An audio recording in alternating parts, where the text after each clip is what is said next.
Bon, bonjour à tous, bienvenue à notre défi Industrie 4.0 du Club des ETI de Nouvelle-Aquitaine. Donc merci d'être présent avec nous. Donc c'est un défi effectivement qu'on a souhaité organiser dans le cadre de Vive Industrie, puisque plus de la moitié de nos adhérents au club sont issus du secteur industriel. Comme on a un certain nombre de personnes qui ne sont pas du club, et c'est un peu la particularité de ce défi, et on en est vraiment ravis, on voulait avec Eric, notre vice-président, vous présenter en quelques mots ce qu'est le club des ETI de Nouvelle-Aquitaine, notre structure qui a été donc lancée il y a 13 ans par la région Nouvelle-Aquitaine, par le président de région et un petit groupement initialement de dirigeants d'ETI, des entreprises de taille intermédiaire, donc des boîtes qui sont au-dessus de 250 salariés ou au-dessus de 50 millions d'euros de chiffre d'affaires, et qui a lancé d'abord cette association autour d'abord d'un think tank, d'un club d'échange entre pairs. T'es arrivé quand au club, Eric ? Alors ça ne me rajeunit pas, c'était en 2014. 2014, un an après. Ouais, juste un an après, c'était encore un petit club. Avec de grandes ambitions, mais petit par la taille. Et en tant que PME à potentiel, à l'époque. Oui, parce que de tout temps, le club a accueilli des PME potentielles. Donc c'était mon cas à l'époque, je sortais de l'accélérateur ETI région. Et je pense que c'est Pascal Blesse, comme il me parlait du club. Donc assez naturellement, j'ai candidaté, je me suis retrouvé. Alors effectivement, au début, c'est assez impressionnant parce qu'on côtoie les fondateurs dans de belles ETI du coin. On avait l'idée, effectivement, parce que ça faisait partie de nos enjeux de croître, de faire la croissance externe. Bon, et quelque part, je pense que ça maintient la flamme de voir et de côtoyer des gens qui le font, qui l'ont fait. Donc voilà, c'est pour le dirigeant, en fait, dans le sens d'échange entre pairs, entre dirigeants, voilà, ça permet d'avoir de bons exemples, de bons relais, de bons réseaux, quoi. Au début, le club, c'était un petit groupe, c'était une vingtaine d'ETI qui se réunissaient de manière régulière. Ce club a bien grandi. Aujourd'hui, c'est 130 entreprises sur l'ensemble de la région Nouvelle-Aquitaine. Et c'est un club qui est animé autour de 3 piliers, si vous voulez. Le réseau de dirigeants, le réseau d'échange entre pairs, une plateforme de solutions mutualisées. Alors, le nom peut être assez pompeux, mais en fait, on met en place des solutions pratiques pour nos entreprises de manière collégiale autour 2 axes clés dans nos solutions. Un, l'énergie, avec un achat groupé d'énergie verte, ça s'appelle un PPA, pour ceux qui connaissent peut-être ce terme. C'est concrètement une dizaine d'ETI qui vont acheter sur 15 ans de l'énergie verte issue d'une centrale photovoltaïque en région Nouvelle-Aquitaine. Donc ça, c'est un contrat qu'on va signer là dans les prochains jours. Et on a bien sûr l'enjeu du développement des compétences, parce que la question des ressources humaines pour les ETI est juste fondamentale, que ce soit en termes de rétention des talents, d'attractivité et de montée en compétences, d'où le projet porté par Sophia Econ, dont on va vous parler tout à l'heure, qui est l'université des ETI. On peut passer à la deuxième partie, avec l'engagement du club autour, si vous voulez, des différents programmes lancés par la région. Concrètement, effectivement, nous travaillons au quotidien avec les différents ressources de la région, les chargés de mission, et on accompagne les programmes, si vous voulez, régionaux, tels que l'usine du futur, tels que Néo Business, le salon des achats inversés, le programme des accélérateurs, qui est un programme vraiment formidable, dédié soit aux PME, soit aux ETI, mais on accompagne l'ensemble de ces dispositifs. Et notamment, évidemment, la plateforme Propulse, que tu souhaiterais présenter, Isabelle, directrice de Propulse. Oui, écoute, merci déjà à Grégoire et à Eric de nous inviter, puisqu'on travaille en collaboration avec le Club des ETI. On avait déjà eu la chance l'année dernière de présenter la structure Propulse, et donc on a décidé cette année, au-delà de la présentation générale, je ne sais pas si tu as la slide dessus, c'est moi qui vais, d'accord, sur Next. Voilà, au-delà de ça, de vous présenter aussi des retours d'expérience, puisqu'il faut savoir que la plateforme a été créée mi-2021, qu'elle est aujourd'hui à plus de 90 entreprises accompagnées. On est une plateforme d'accélération qui a été labellisée par l'État, donc soutenue par la Direction générale de l'économie et surtout par la région Nouvelle-Aquitaine. Et notre mission est d'accompagner les industriels dans leurs projets de transformation vers l'usine du futur. Donc c'est particulièrement adapté sur tous les projets, bien sûr, de l'usine 4.0, que ce soit sur des dimensions production, numérique, mais aussi RSE.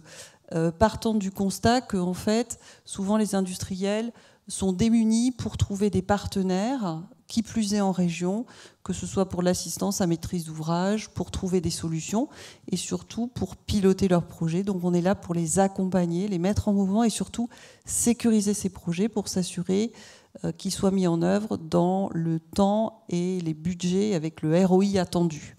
Voilà. Pour ça, on est accompagné aussi au niveau technologique par des partenaires que sont des centres technologiques, dont on en a 4 privilégiés que sont le CEA, le CETIM, Technalia et Compositadour. Mais aussi, on a référencé à peu près 120 consultants. Et bien sûr, au sein de l'écosystème, on peut faire appel à tous les autres centres technologiques, mais aussi les pôles de compétitivité, les clusters et tout type de centres de ressources. Donc, notre mission, c'est vraiment de jouer le rôle entre les besoins des industriels, de jouer une sorte de rôle de boussole, et effectivement toute l'offre du territoire qui est extrêmement riche, mais parfois malheureusement qui peut être méconnue. Et l'autre avantage, c'est que nous sommes tiers de confiance, donc nous n'avons aucun accord commercial avec des partenaires en particulier, donc on est vraiment là pour répondre au mieux aux besoins de l'industriel. Et notre accompagnement, c'est sur de l'accompagnement individualisé. Donc on va au départ, bien sûr, étudier un besoin à proprement parler. On a pour ça de nombreux services. On parlait d'assistance à maîtrise d'ouvrage, de mise en relation avec des prestataires, mais on en a un qui est un petit peu plus technologique et qu'on trouvait intéressant à valoriser aujourd'hui, que sont les études de faisabilité, avec effectivement le constat que parfois les industriels ont des besoins qui ne trouvent pas de solution sur étagère sur le marché, en fait. Donc, un fabricant, par exemple robotique, n'aura pas la solution idoine.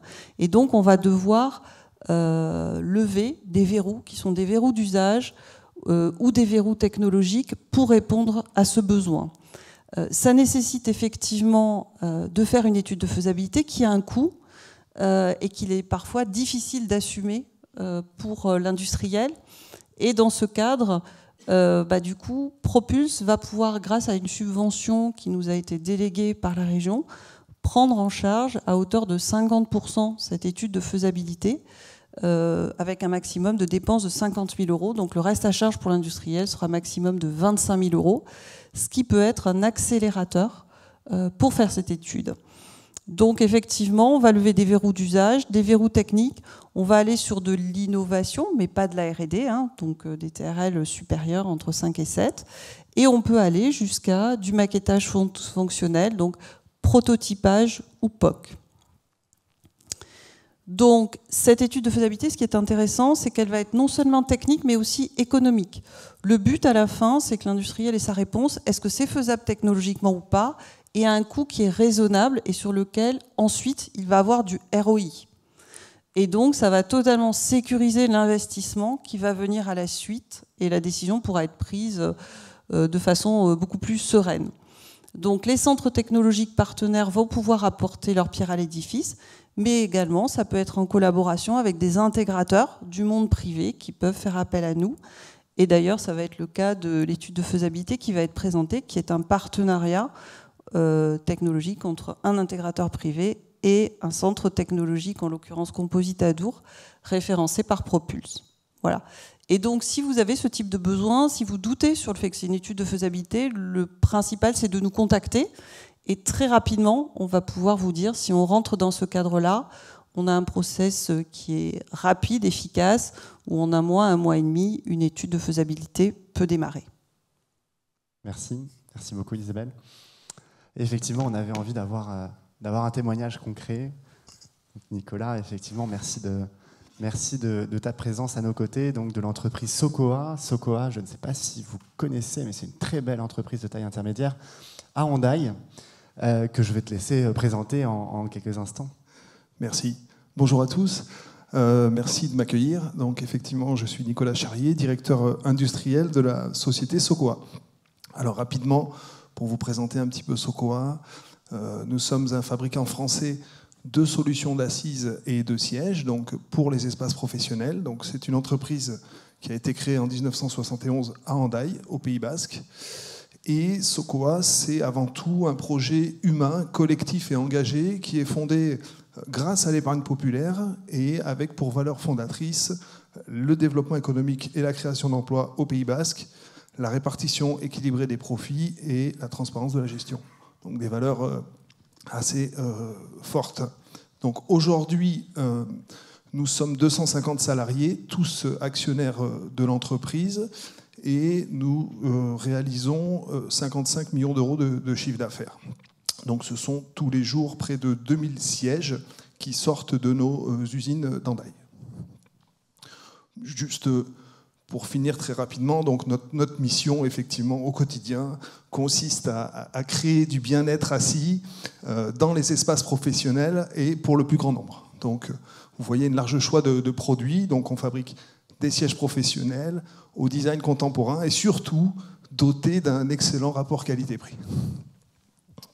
Alors, juste donc pour revenir sur ce projet, donc nous, ça fait une petite dizaine d'années que on s'efforce d'engager des investissements en lien à l'amélioration des conditions de travail et dans une logique de réduire un peu la pénibilité des opérations de production. En l'occurrence, ce dont on va parler, la couture par dépôt d'un fil de nylon, donc ce qu'on appelle le surjet, c'est une opération pénible, répétitive, bruyante et qui peut potentiellement amener des TMS pour nos collaborateurs. Alors le surjet, c'est la partie C'est le petit fil de nylon qu'on vient déposer sur le pourtour de ce coupon de tissu. Voilà, tiens, si tu peux... On s'y colle. Voilà. On va peut-être vous montrer une petite vidéo donc, qui montre l'opération telle qu'elle est réalisée aujourd'hui. J'appuie un peu, une fois de plus. Voilà. La lumière, c'est pas mieux. Vous voyez plus, c'est pas mieux. Allez-y.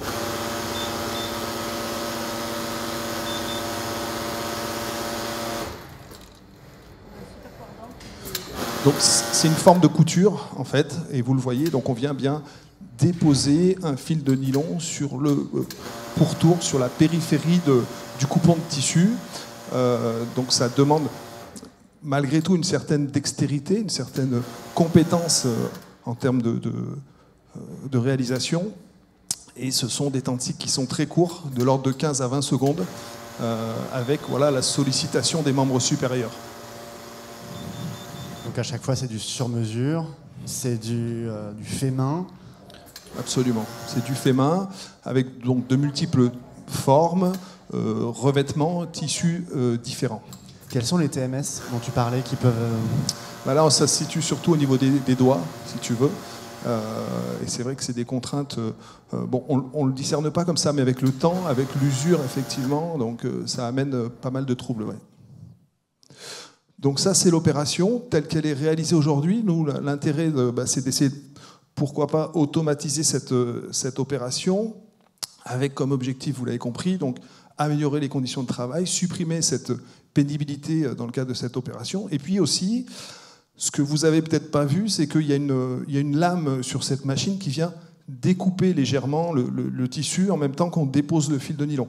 En fonction de la dextérité de l'opératrice, on peut découper plus ou moins le tissu, et donc on peut avoir des écarts dimensionnels, notamment sur notre coupon réalisé. Donc forcément, une opération de robotisation nous permettrait peut-être de fiabiliser la qualité de cette opération, notamment, et la maîtrise dimensionnelle de nos coupons. Et enfin, évidemment, c'est dans une logique de faire évoluer notre performance industrielle par des gains de productivité également. Le projet en tant que tel. Donc cette fameuse étude de faisabilité, donc vous l'avez compris, on a fait intervenir donc plusieurs parties prenantes, donc SEMSO, Compositadour et Propulse qui vient réaliser cette assistance à maîtrise d'œuvre pour cette étude de faisabilité en 3 phases. Ce qui est sûr, c'est que il faut qu'on puisse passer les phases les unes après les autres et dérisquer ces étapes les unes après les autres. Notamment, la première, c'est que les tissus sont amenés en pile. Et la première chose, c'est déjà, vous l'avez vu, manuellement, c'est facile. On le dépile un à un et on le déplace. Donc ça, est-ce que le robot est capable de le faire? Est-ce qu'on est capable de dépiler un tissu? Parce qu'il y a de multiples revêtements, vous l'avez compris, des tissus simples, des résis, des enduits. Est-ce qu'on est capable de les dépiler un à un? Est-ce qu'on est capable de le déplacer et d'en faire ce qu'on veut une fois qu'on l'a préhensé? Donc ça, ce sera sous la responsabilité de Semso, de ce prototypage de manipulation. Ensuite, on va se rapprocher de Compositadour qui a cette compétence en termes de vision, de caméra et d'acquisition par caméra, qui lui va être en mesure, une fois qu'on aura placé le coupon, c'est de déterminer le contour, détecter le contour et surtout déterminer le centre de gravité du coupon pour qu'on soit en mesure de générer une trajectoire qui viendra donc se positionner le long de la lame et de la machine de surjet. Là, l'intérêt aussi de cette opération, c'est que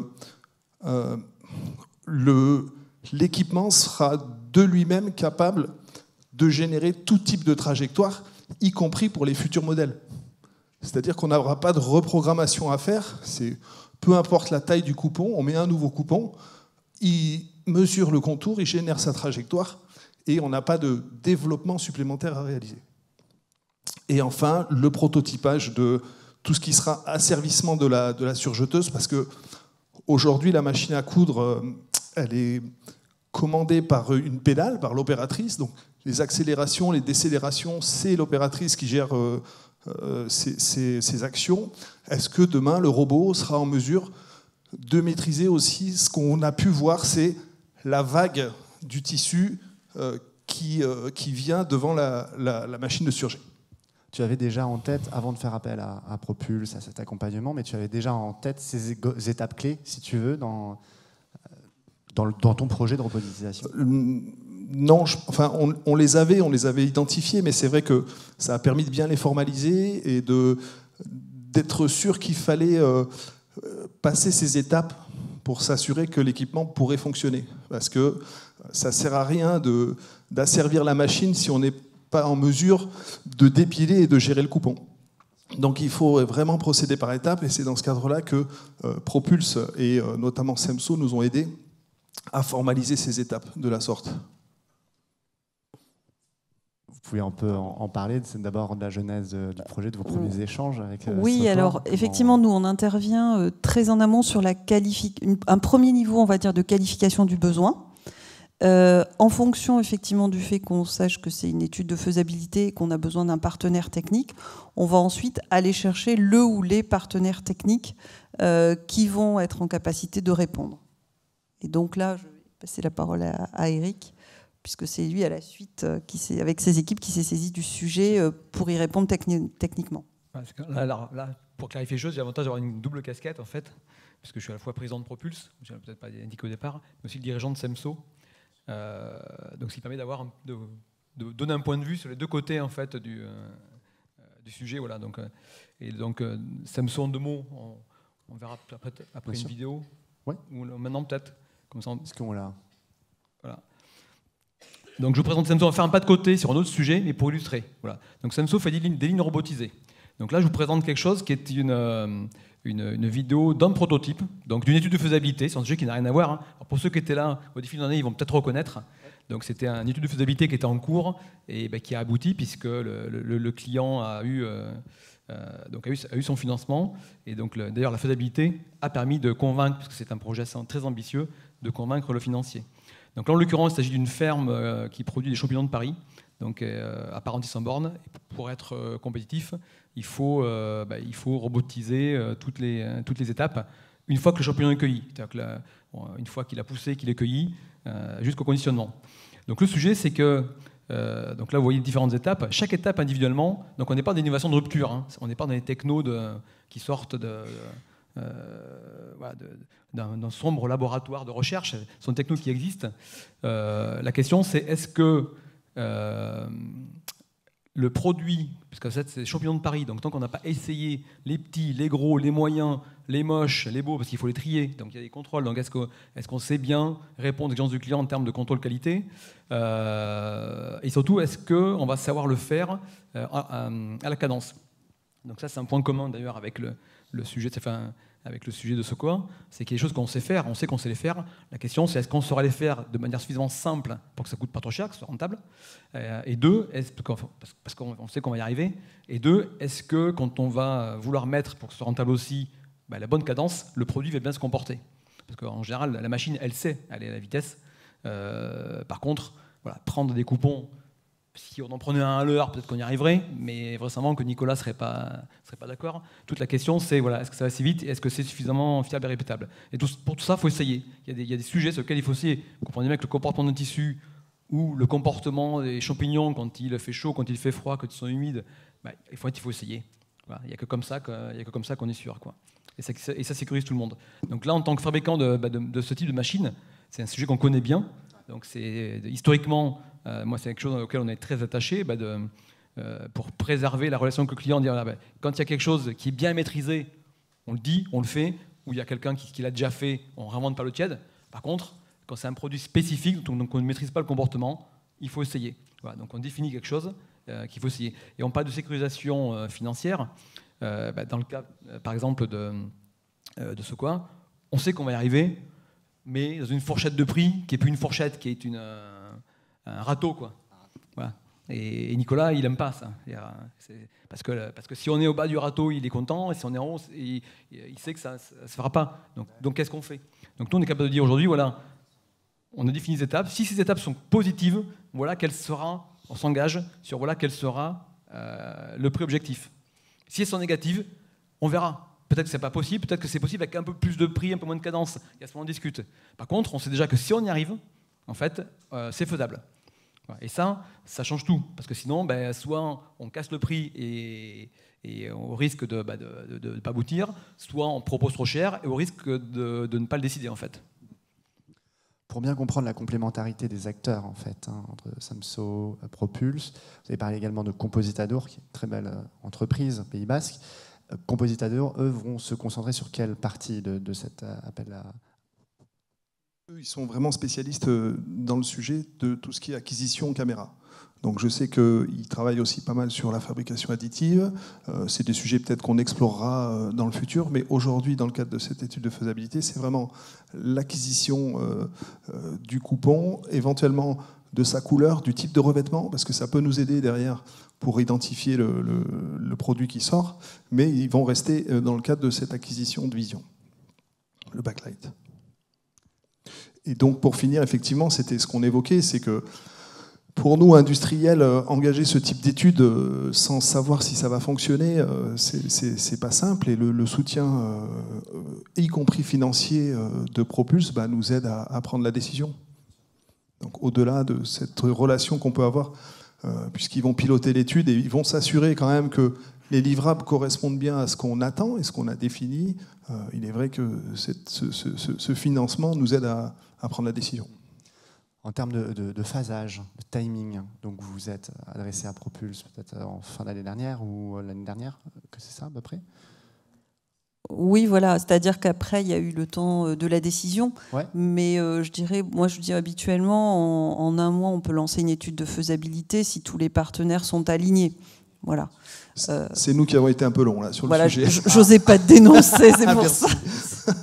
C'est quand même inquiet. Et non, et donc faut t'avouer, t'as été pardonné. Mais par contre, on est là pour suivre. Et effectivement, il y a la partie financement, mais il y a la partie aussi un peu assistance à maîtrise d'ouvrage, c'est-à-dire que tout au long du projet, si l'industriel le souhaite, et nous, on va essayer, on va piloter cette étude et on va coordonner le plan d'action, le planning, donc tous les acteurs du projet. Et on sera toujours ce tiers de confiance. Donc si au cours de la relation, il y a des incompréhensions ou des points d'accroche entre les différents prestataires et l'industriel, on est là effectivement pour jouer ce rôle de facilitateur. Et cette étude donc va durer ces prochains mois. Vous avez une visibilité sur le timing de cette étude? Oui, on estime que pour les 3 phases, on estime que les livrables seront rendus sur novembre. Donc, ce qui tombera plutôt bien au regard de notre timing, puisque si on fait le choix d'engager un investissement, ce sera sur 2026. Et donc on aura les éléments, le rendu et les prototypes qui nous auront permis de savoir si ça fonctionne et si c'est viable.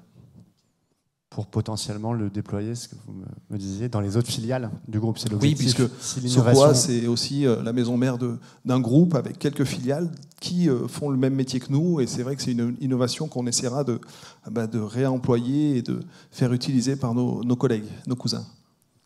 Merci beaucoup. On peut les applaudir, bien sûr.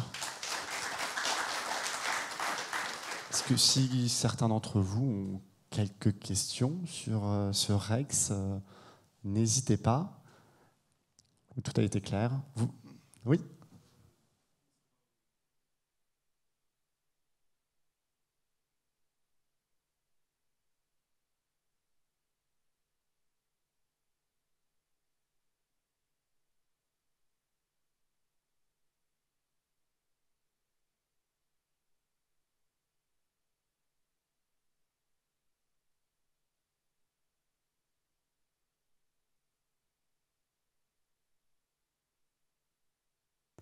Alors, en fait, nous, c'est lors de la qualification du besoin où on va déterminer ce qui est le plus probant et où on va surtout faire appel à un certain nombre de partenaires que je citais, qui sont les centres technologiques, pour essayer de détourer dès le départ quelle va être la techno adaptée. Voilà.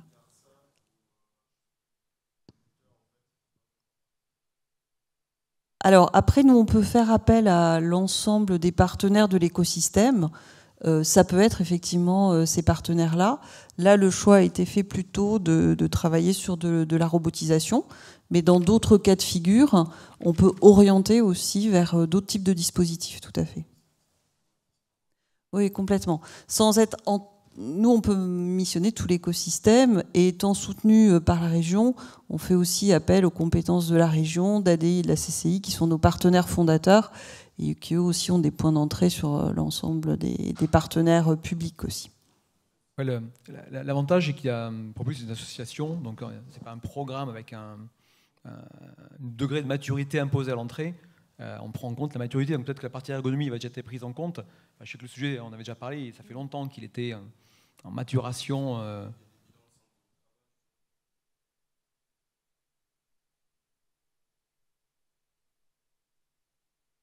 En l'occurrence, on n'a pas remis en cause, c'était la demande, savoir si c'était bien ce poste-là qui était pertinent dans l'usine.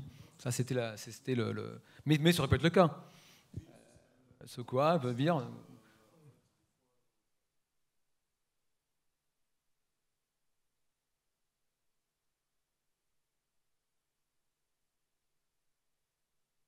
Non, pas du tout.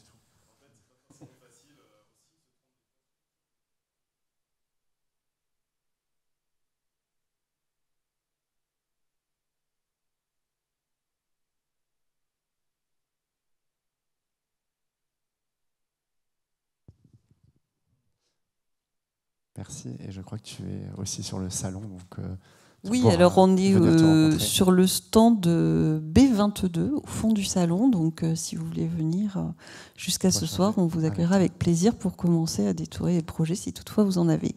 Merci beaucoup Isabelle. Merci. On va pouvoir passer à notre troisième partie de notre défi avec une table ronde qu'on vous propose, intitulée L'industrie 4.0 par les ETI, technologie, filière, talent et transition.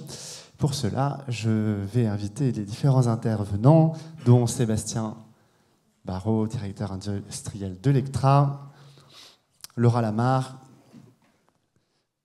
Damien Romegou, Christophe, Éric Sinclair, et on est. Bonjour. On s'est vu, pour la photo, on s'est vu bonjour. Dans la course.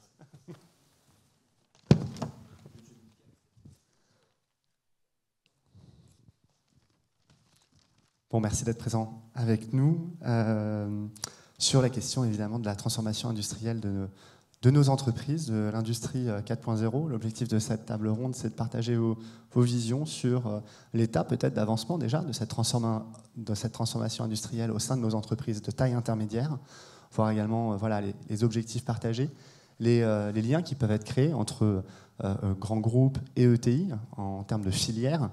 Et pour cela, on pourrait peut-être commencer avec vous,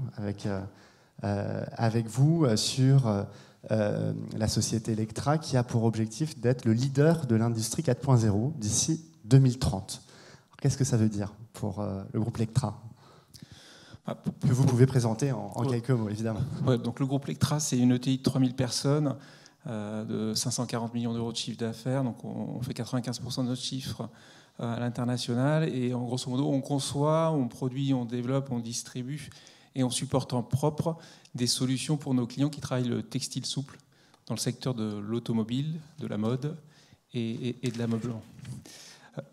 Voilà. Tout à fait. Donc être leader de l'industrie 4.0, nous on a poussé déjà en fait depuis très longtemps le groupe Electra essaie d'être au plus proche de ses clients pour donner des solutions et également on fournit des solutions qui sont connectées. Donc par exemple si je parle de hardware et de découpeurs, de machines, tous nos clients ont des solutions connectées. Depuis très très longtemps on a des call centers qui permettent de dépanner le client à distance, de le conseiller à distance. Et donc l'industrie 4.0 ça a été plutôt de collecter toutes les datas donc sur l'ensemble de nos machines, pour pouvoir ensuite les analyser et derrière donner effectivement des conseils à valeur ajoutée à nos clients. Je prends un exemple tout simple, mais par exemple, c'est réduire en fait les pertes quand on fait de la découpe de textile. Donc ça a plein d'avantages. Hein. C'est à la fois, je dirais, économique, c'est aussi à la fois en fait en termes de CO2, puisqu'on sait que c'est là où se situe la plus grosse consommation de CO2. Donc c'est vraiment en fait comprendre tout le cycle de nos clients. C'est capter les datas et puis derrière effectivement fournir véritablement en fait des outils donc, qui utilisent ces big data pour en sortir en fait des conseils à vraie valeur ajoutée. C'est ça en fait quelque part être le leader pour nous de l'industrie 4.0 dans notre niche. Bien sûr. Et également en interne, avec des transformations en cours, vous m'avez évoqué, oui. Au titre de différents objectifs. Parlez-nous-en. En interne, comment ça se passe ? Oui, parce que c'est vrai que vouloir vendre de l'industrie 4.0 en fait au niveau de nos clients. Évidemment, c'est être convaincu de la valeur ajoutée, donc c'est l'utiliser d'abord en interne. Donc en interne, on est en train de pousser aujourd'hui sur 3 axes. Le premier axe, ça c'est pas original, mais c'est l'intelligence artificielle. Donc l'intelligence artificielle au service de nos opérateurs, notamment dans le cadre, je dirais, de rendre les personnes, en fait, de supporter nos opérateurs. Je prends un exemple, on fait de l'assemblage et du test principalement sur nos machines. Donc quand on fait du test, parfois effectivement on a des opérateurs qui ont des problèmes. Là, l'idée, c'est de se dire, c'est comment je peux ouvrir toute la documentation nécessaire à la bonne page pour avoir le bon conseil, pour pouvoir me dépanner le plus vite possible. Et quand on parle de ça, derrière, on va parler de capitalisation, parce qu'évidemment, j'ai des personnes qui sont plus douées que d'autres, certaines qui vont partir à la retraite. Donc, comment j'arrive à capturer quelque part ces connaissances-là, les stocker, gérer la qualité de cette donnée-là et la restituer au moment où j'en ai besoin. Et notamment pas que sur notre seule usine de Cestas, on a une usine à Bordeaux, mais on a aussi une usine en Chine, une usine aux US. L'idée, c'est que, avec l'intelligence artificielle aussi multilingue, si je capitalise le départ d'un retraité effectivement dans mon système, je vais pouvoir l'utiliser auprès d'un opérateur que j'ai à Bordeaux, mais aussi en Chine, mais aussi en fait aux États-Unis. Donc ça, c'est le premier axe. Le deuxième axe, c'est les jumeaux numériques. On a 3 usines. Donc aujourd'hui, c'est assez simple finalement de réaliser un jumeau numérique. Et en termes d'efficacité, ça va nous permettre d'industrialiser en fait nos processus à distance. Donc c'est aussi green quelque part. Avec finalement, nous on est quand même une UTI, donc on n'a pas 36 000 moyens, on n'a pas 36 000 experts. Nos experts sont principalement basés à Bordeaux en termes de méthodes industrielles. En fait, ils vont pouvoir travailler à distance grâce aux jumeaux numériques, à calibrer un flux, regarder un petit peu, je dirais, les conséquences de ce flux, avec des outils, avec des personnes qui sont sur place mais qui ne sont pas toutes expertes. Donc on va pouvoir jouer quelque part et puis à un moment valider tous ensemble, grâce à l'expertise qui est centralisée ici à Bordeaux, pouvoir effectivement valider un processus industriel. Donc ça a une vraie valeur ajoutée. Et puis le dernier axe qu'on pousse, c'est l'animation digitale. Donc on connaît tous les AIC, animation intervalle court, QRQC dans l'automobile. Donc c'est les réunions quotidiennes où on remonte les problèmes et les idées de la part des opérateurs. Ça, ce qu'on essaie de faire maintenant, c'est de passer au cap digital. Donc donner en fait des outils au niveau des opérateurs pour pouvoir capturer ces idées, plutôt en vocal d'ailleurs, pour pouvoir ensuite derrière donner aux opérateurs un outil qui permet de suivre aussi le workflow de son idée jusqu'à la résolution ou le fait de le décliner, et pour quelles raisons, et donc ainsi finalement donner et conserver de l'engagement vis-à-vis de nos opérateurs pour remonter en fait les choses qu'ils voient et puis maintenir une certaine productivité. Merci.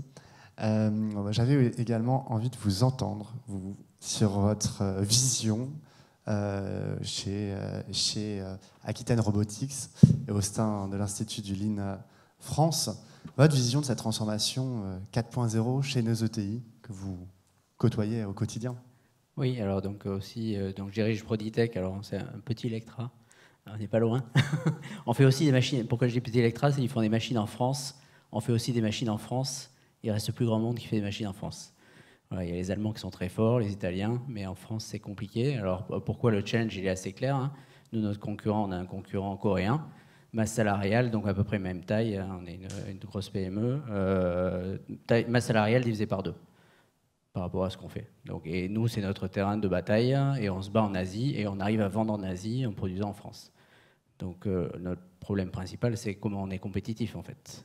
C'est ça, l'utilisation de la technologie, le 4.0, tout ça, c'est bien, mais à la fin, ça revient à ce qu'on va pouvoir vivre dans le monde tel qu'il est, c'est-à-dire, demain, bon, nous, je parle des Coréens, mais les Chinois sont là aussi. Voilà. Donc, et ils sont nombreux. Voilà. Et ils pèsent très lourd en PIB industriel, puisqu'on a envoyé toute la production chez eux. Donc en fait, l'équation est relativement simple. En fait. C'est comment on reste compétitif. Donc nous, on a une stratégie assez claire, c'est le lean management. Donc le lean management, alors c'est quoi? C'est pas des outils, c'est pas des méthodes, c'est comment je suis compétitif avec le développement des personnes. Et en fait, la compétitivité vient de la baisse des coûts, hein, il n'y a pas d'autre chose. Il faut absolument baisser les coûts, mais il ne faut pas les baisser bêtement, comme font les grosses entreprises, à regarder des budgets dans les bureaux et puis à couper les budgets. Donc en fait, la maîtrise des coûts se fait sur le terrain, en fait. C'est ce qu'on voit, c'est à travailler avec les gens pour les développer, pour qu'ils soient capables d'identifier les pertes au quotidien. Et donc, au travers de l'amélioration, qui est la réduction des pertes, on gagne de la compétitivité. Donc ça veut dire qu'on est quand même meilleur par le fait qu'on va mieux travailler. Donc une fois qu'on a fait ça, on peut utiliser la technologie. Alors moi, je parle de la technologie parce qu'on en vend. On vend aussi du 4.0 puisqu'on fait des machines d'inspection automatique de qualité, en fait. Donc on en vend, on fait aussi 95% de notre chiffre d'affaires à l'export. Pour ça, c'est un petit Electra. Et donc on vend de la technologie aux groupes pharmaceutiques, notamment, pour qu'ils améliorent leur process aussi et qu'ils améliorent leur qualité. Donc notre vision à nous, c'est la première des choses, c'est qu'avant d'utiliser toutes ces technologies pour gagner de la compétitivité, il faut absolument construire un socle dans l'entreprise.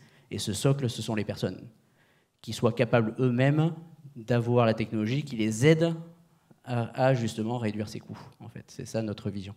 Il y a souvent, on voit dans les usines, je visite quand même pas mal d'usines, une vision complètement différente. On le voit avec l'IA aujourd'hui. Hein. C'est de dire la technologie est là pour réduire les coûts, c'est assez simple, on va juste remplacer les personnes. L'idéal est de remplacer les personnes, ce qui paraît logique à un moment donné. Mais en fait, la réalité, c'est que ça ne fonctionne pas. Et vous avez beaucoup d'entreprises qui, justement, commencent par l'angle tech avant de travailler, ces fondations, si vous voulez, pour cette transfo? Disons que, on va dire, moi, ce que je vois, c'est la majorité. Donc, alors pourquoi je dis ça? Je reviens du Japon. J'ai eu la chance d'aller au Japon il y a un mois, où là, je vois, en fait, je vois sur le terrain ce que c'est la vraie productivité et la vraie compétitivité. Alors, ils ont des coûts élevés, mais au Japon, ils maintiennent des usines avec finalement des pièces basiques. Ils arrivent à maintenir ces usines à 1 heure de la Chine. Donc on voit l'enjeu, ils ont le même problème que nous, hein. Ils ont les Chinois, mais ils sont juste à côté. Donc nous, ils sont un peu plus loin, donc ça prend un peu plus de temps pour faire venir les pièces. Mais de la façon dont ils le font, et là j'ai vu des cellules robotisées, notamment, en fait, c'est l'idéal européen, c'est encore une fois, on va remplacer les gens par des robots. Là-bas, c'est pas ça que j'ai vu, en fait. C'est comment on fait travailler les gens avec les robots. Donc en fait, ils sont très très forts à bien découper le travail, ils sont très précis dans la découpe du travail, en comprenant la part variable du travail, et la part fixe. Donc ils vont automatiser la part fixe et ensuite ils vont mettre des gens sur la part variable. Donc une cellule, on va dire, très productive, ça va être une dizaine de personnes et une dizaine de robots. Tout ça, ils travaillent ensemble. Parce qu'à la fin, ils ont la capacité à être productifs sur un nombre de pièces très différent. C'est ça qu'il faut voir. C'est que, évidemment, si on fait toujours la même pièce, c'est facile de robotiser. La réalité, c'est qu'il n'y a plus grand monde qui fait, à part les Chinois, qui fait aujourd'hui la production de masse. On a également avec nous Laura Lamar, donc, qui vous êtes Global Marketing and Custom Activation du groupe Henkel. Déjà, à présenter en quelques mots le groupe Henkel, que je pense qu'on connaît ici, mais dites-nous en plus. Donc, bonjour tout le monde, donc enchantée, je suis ravie de participer. Je représente Henkel. Donc, Henkel, c'est une entreprise familiale qui a 150 ans. On est une entreprise à échelle mondiale, présente dans 150 pays. On est connu pour 2 activités. La première, c'est les produits de grande consommation, donc les shampoings Schwarzkopf, les lessives, les détergents. Et la deuxième partie, c'est les solutions industrielles, et on est principalement connu sur les outils d'optimisation de production et de maintenance, donc avec la marque Loctite notamment, qui est utilisée en maintenance. Et nous, depuis 6 ans, on a travaillé sur des solutions de maintenance prédictive, c'est-à-dire qu'à la base, on travaillait sur du réactif et du préventif sur les machines pour assurer une bonne ligne de production. Et maintenant, on travaille sur des capteurs. Donc là, j'en ai un dans la main, c'est le capteur rotatif. Mais nous, on fait des capteurs pour répondre à différents enjeux. Donc on a des capteurs de solutions d'équipements statiques, par exemple les purgeurs de vapeur. On fait aussi sur les brides la détection de fuite. Et celui-ci, c'est sur les équipements rotatifs. On essaye d'assurer une maintenance continue des équipements pour pouvoir être plus performant dans les usines, pour pallier des manques de personnel et donc être plus efficace sur les inspections en continu. Et donc redonner du temps aux opérateurs et aux responsables maintenance pour faire des actions de façon plus, disons, performante et plus importante, et retravailler un peu la stratégie de maintenance. Donc, vous nous connaissiez sous l'angle solution de collage, revêtement de surface et étanchéité. Et maintenant, on travaille sur cette solution Loctite Pulse qui, du coup, a une application. Donc, on a plusieurs capteurs qu'on installe sur les machines de façon assez rapide et simplifiée. Et en fait, on est capable de capter des défaillances en temps presque réel, toujours un petit délai, et de recevoir une notification dans l'application mobile ou ça peut être aussi dans les solutions de maintenance que vous utilisez déjà. Et donc de vous donner des informations sur le statut de vos équipements, sur l'état actuel de l'équipement, et de vous dire attention sur cet équipement-là, vigilance, hausse de température, vibration étonnante par rapport à l'équipement, etc., pour que vous puissiez aller directement au problème dans vos sites de production. Donc ça, c'est ce qu'on fait depuis 6 ans. On a chaque année de nouvelles solutions. On les essaye chez nous parce qu'on veut avoir des solutions robustes. Donc généralement, on les essaie pendant 1 an et demi dans nos propres usines. Aujourd'hui, on a 1500 capteurs dans nos usines entre 10 sites de production. Et ensuite, on les lance sur le marché et on accompagne les entreprises pour justement opérer la transition technologique et partir sur de la maintenance prédictive. Ça vous parle dans la maintenance prédictive chez Electra, il me semble, dans l'ensemble des robots que vous produisez? Oui, tout à fait. Même si c'est vrai que la maintenance prédictive, on en parle beaucoup, mais c'est malgré tout capturer les données et arriver à définir en fait les moments de défaillance. Dans la pratique, c'est quand même très difficile. Est-ce que l'IA va pouvoir accélérer justement le déploiement de cette maintenance prédictive? En tout cas, c'est une des demandes qu'on reçoit assez souvent dans la part de membres du club sur le déploiement. Donc, est-ce que l'IA pourrait être un levier dans ce déploiement? Alors, nous, dans le cadre de nos solutions, clairement, par exemple celle-ci, elle récupère 6 paramètres sur les équipements, les pompes, les compresseurs, etc. On a 6 paramètres monitorés en constant.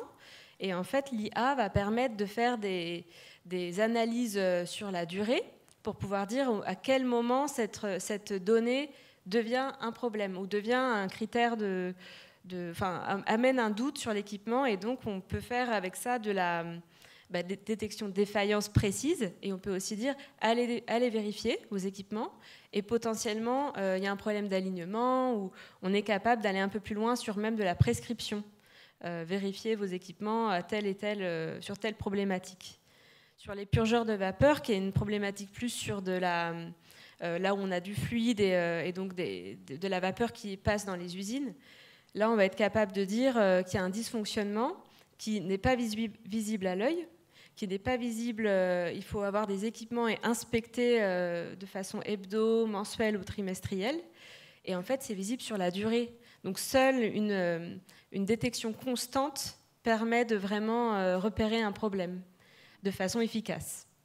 Donc l'IA, en fait, va faire pareil des analyses de cette donnée dans le temps et pouvoir dire, tiens, par rapport aux 10 derniers jours, là, il y a un critère, il y a une donnée qui est un peu plus... qui est à vérifier. Eric, tu vois ces différentes solutions potentielles se développer auprès de tes clients que tu accompagnes au groupe Enco?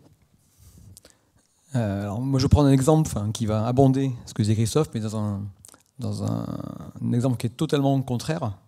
Là, c'est nous prendre, parce que tout à l'heure, je présentais Semso, donc qui est fabricant de machines. Donc nous, on vend principalement en France, mais pour l'instant, et en proximité souvent. Mais dans notre métier historique, en fait, on fait de la maintenance, la maintenance à l'ancienne, historiquement. Donc on sert des boulons, on sert des cosses, on monte des moteurs, etc. Donc il en faut. Et tous ceux qui ont des usines ici savent qu'en fait, il y a un truc extrêmement péridonique, c'est le technicien de maintenance. Ça, quand on en a, on veut les garder et en trouver. Voilà, ça les denrées rares. C'est-à-dire que quand on fait... Donc là, on n'est pas sur un problème de coût par rapport à un concurrent chinois, parce que les Chinois ne viennent pas faire de la maintenance aux usines en France. Mais notre épine dans le pied, notre problème de quotidien, c'est de recruter, garder et avoir suffisamment de bons techniciens de maintenance. Quand on s'est posé la question comme tout le monde, à quoi pourrait nous servir l'IA, on regarde quel est le caillou dans la chaussure, on regarde qu'est-ce qui pourrait être, quel est le truc qui embête et qui est facilement applicable. Et en fait, c'est la rédaction des comptes rendus de maintenance.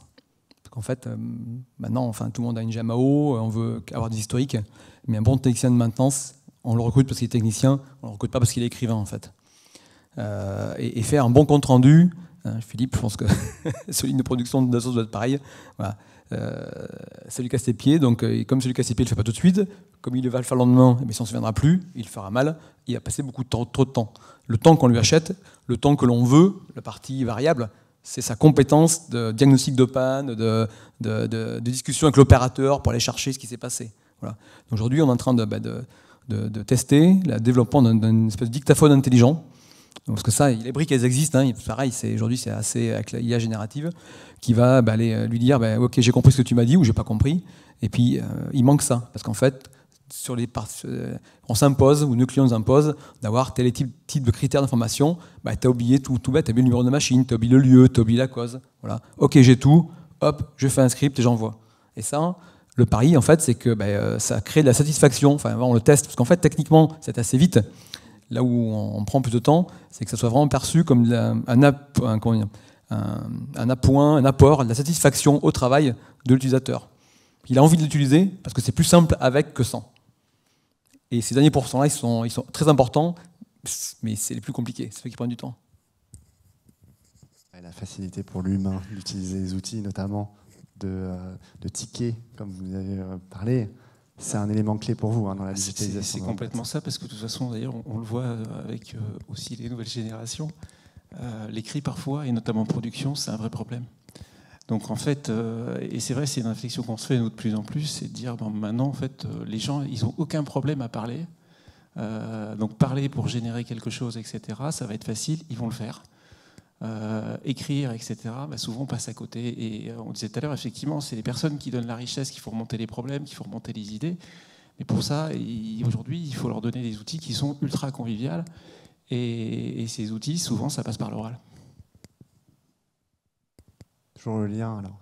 On vous accueille et merci d'être là, Damien Romégou. Alors, parlez-nous un petit peu plus, effectivement, de votre positionnement chez Thales. Vous êtes basé en région ou à Paris? Oui, donc bonjour à tous. Donc je me présente, je suis Damien Romégou. Donc effectivement, je fais partie de la société Thales.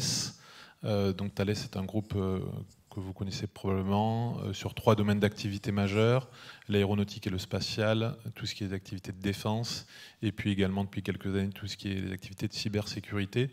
Donc moi, pour le groupe Thales, je m'occupe de 2 choses. La première, c'est que je suis en charge du segment à dominante achat mécanique, donc tout ce qui se confère à des activités de pièces d'usinage, de chaudronnerie, de tôlerie, de câbles, etc. Et puis également, je travaille à la structuration, à la reconsolidation de la filière pour Thales, la filière mécanique et la filière électronique. Donc effectivement, mon positionnement chez Thales, nous avons un fonctionnement qui est global, mais avec des enjeux qui sont locaux. Des enjeux qui sont locaux au sens nationaux du terme. Et donc effectivement, je suis très intéressé par le débat d'aujourd'hui, et merci pour l'invitation.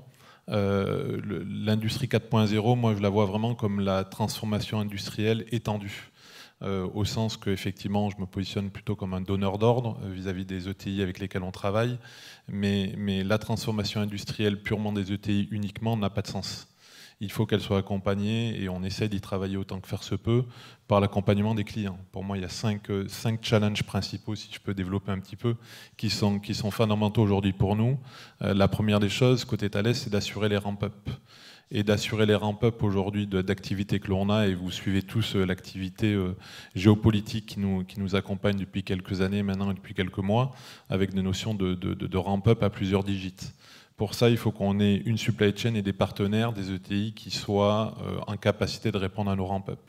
Et en fait, quand on regarde un peu ce qui se passe aujourd'hui, 98% des sociétés avec lesquelles on travaille ont fait ce travail-là, et je les en remercie. Mais il y a malheureusement aujourd'hui 2-3% de sociétés qui n'ont pas encore fait ce travail-là et qui ralentissent ces notions de ramp-up, et c'est avec eux qu'il faut qu'on travaille également. La notion, je reviens sur ce que vous avez dit, de compétitivité. On ne fera rien aujourd'hui, tous nos marchés sont liés à la compétitivité, et pour ça j'apprécie aussi l'intervention précédente qui fait état de collaboration et de coopération de sociétés. Nous, on va pousser forcément les ETI, les partenaires avec lesquels on travaille, à se verticaliser pour maîtriser de plus en plus l'ensemble de leur supply chain et l'ensemble de leurs activités. Mais tout ça n'est pas toujours possible, et on le comprend très bien. Donc quand il y a des notions de coopération, de collaboration entre sociétés qui sont derrière capables d'aller proposer des solutions à des donneurs d'ordre dont Thales fait partie, c'est quelque chose forcément qui nous intéresse avec la plus grande attention. Si je développe la notion de souveraineté, dites-moi si je suis trop long, la notion de souveraineté, elle est forcément fondamentale aujourd'hui. La souveraineté en France pour les activités françaises, la souveraineté en Allemagne pour les activités en Allemagne, et là, pareil dans tous les pays. Donc nous devons répondre à la souveraineté nationale de chacun des pays avec lesquels on travaille. Et ça, c'est également important. La transformation industrielle étendue, elle doit apporter une chose fondamentale, c'est la qualité industrielle. Et vous en avez, chacun d'entre vous en a parlé jusqu'à présent. Là où il faut qu'on travaille collectivement, c'est sur la notion de rendement. C'est un peu ce que vous disiez indirectement tout à l'heure. Aujourd'hui, on ne peut plus se permettre, dans le cadre des croissances d'activité que l'on a, d'avoir des rendements qui ne sont pas au niveau attendu. Donc collectivement, entre donneurs d'ordre, entre TI et entre tiers X, on doit travailler la notion de rendement de nos fournisseurs. Dernière thématique, je suis désolé, l'agilité. L'agilité dans la transformation industrielle dont on parle, dans la transformation industrielle attendue, dans la transformation industrielle 4.0, elle est fondamentale. Nous faisons face aujourd'hui à des événements géopolitiques qui changent tous les jours. Donc si on n'a pas collectivement l'intelligence et l'agilité nécessaires à répondre à ces enjeux-là, on va échouer quelque part. Je pense notamment à la partie américaine. Et ce qu'on n'arrivait pas à faire historiquement, parce qu'on se disait, bon, on est obligé d'acheter des composants aux US, on n'a pas d'autre choix, nos ingénieurs, nos technologues nous disaient, non mais Damien, arrête, on n'y arrivera pas. Aujourd'hui, on voit que quand on est devant le mur, on y arrive. Donc make it happen. Voilà, j'étais un peu long. Merci. On comprend bien vos attentes et vos objectifs dans cette approfondissement de la filière. Mais alors comment est-ce que Thales accompagne l'ensemble de ces fournisseurs de rang 1, de nos entreprises de taille intermédiaire? Voilà. Quels sont, au-delà, si vous voulez, on va dire, les produits et services apportés, comment vous les accompagnez au quotidien? On essaye de les accompagner au mieux, et on est loin d'être parfait. La première des choses, d'abord, c'est la visibilité. Comment un grand groupe comme Thales est capable de donner de la visibilité court, moyen et surtout long terme aux ETI avec lesquels on travaille pour leur donner la capacité d'investir. pour leur donner la capacité d'aller voir les partenaires bancaires et dire, écoutez, on a un projet, on a un investissement, on a besoin d'investissement, pardon, et voilà. Donc le premier sujet, pour répondre à la notion de ramp-up, qui était mon premier axe, c'est la notion de visibilité qu'on doit essayer, autant que faire se peut, donner aux partenaires avec lesquels on travaille, tout en ayant de leur côté la capacité à comprendre qu'on a besoin de flexibilité. Tous nos marchés ne sont pas des marchés affermis, il y a des prix, il y a du marché prévisionnel, et il faut que les industriels avec lesquels on travaille comprennent qu'également on a besoin de cette flexibilité nécessaire. Mais la première des choses, c'est la visibilité qu'on donne aux fournisseurs, aux partenaires avec lesquels on travaille.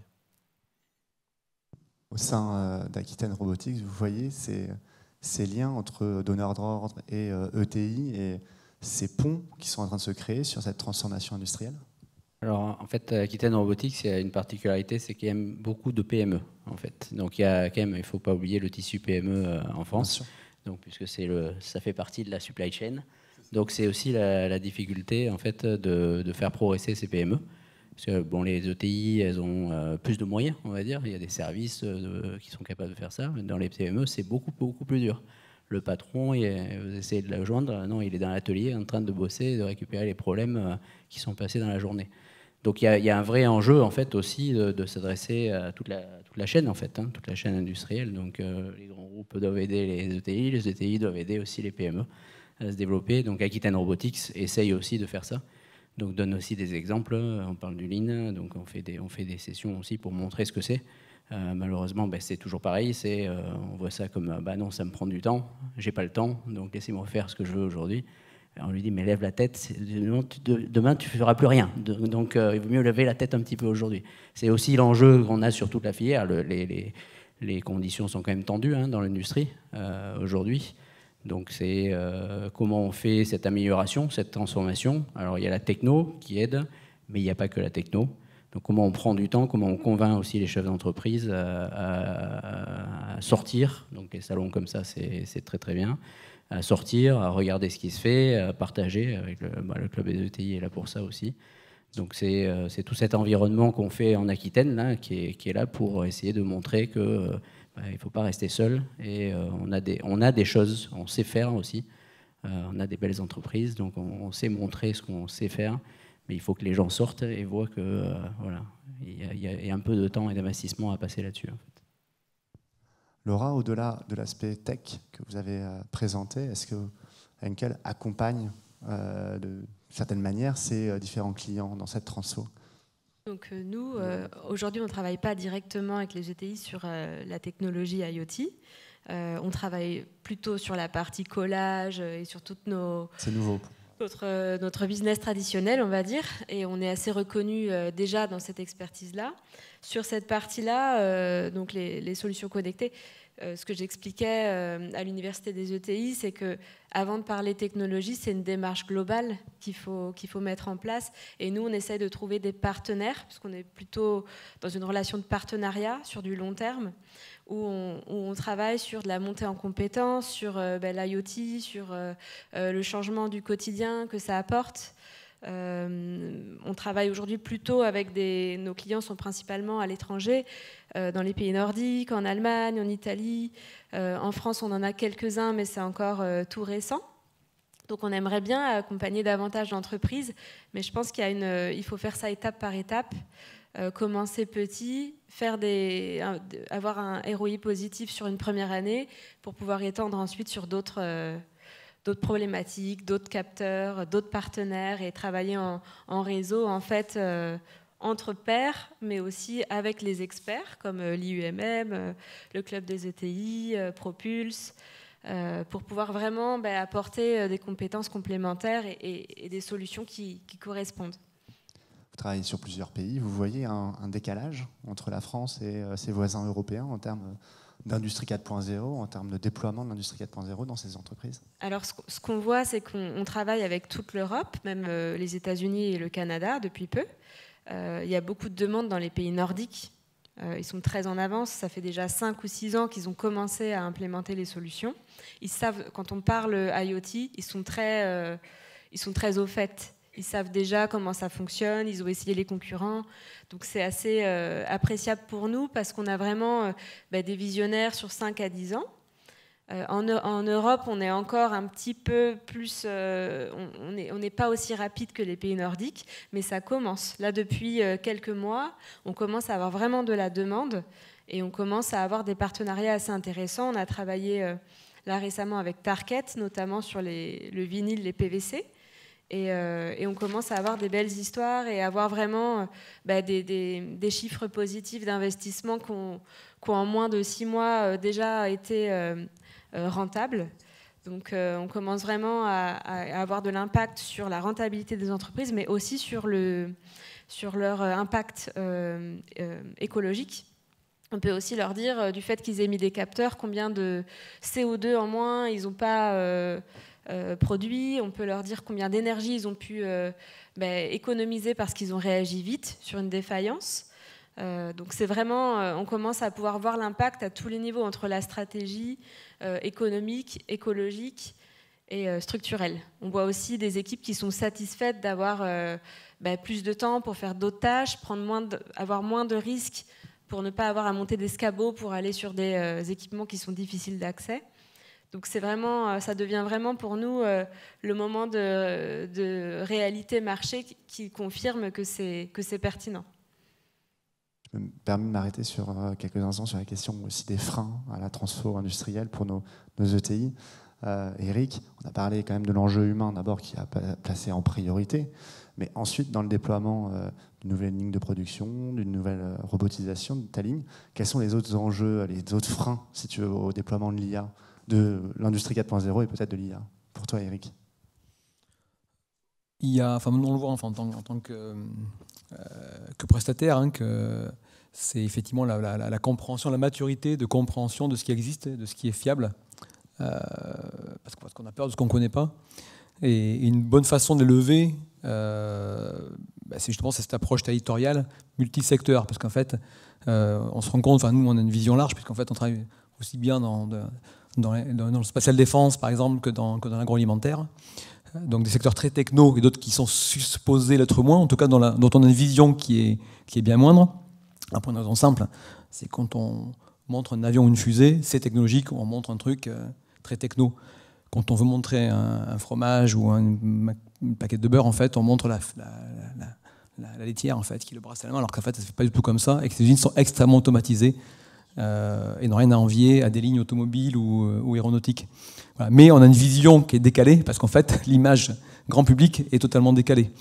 Or, il y a des choses à prendre, et facilement, puisqu'il n'y a pas de concurrence. C'est-à-dire que sur une filière, voilà, quand on est avec des clients et des fournisseurs, ça peut être compliqué de se livrer, de montrer ce que l'on fait. Voilà, il peut y avoir des freins, il y en a forcément.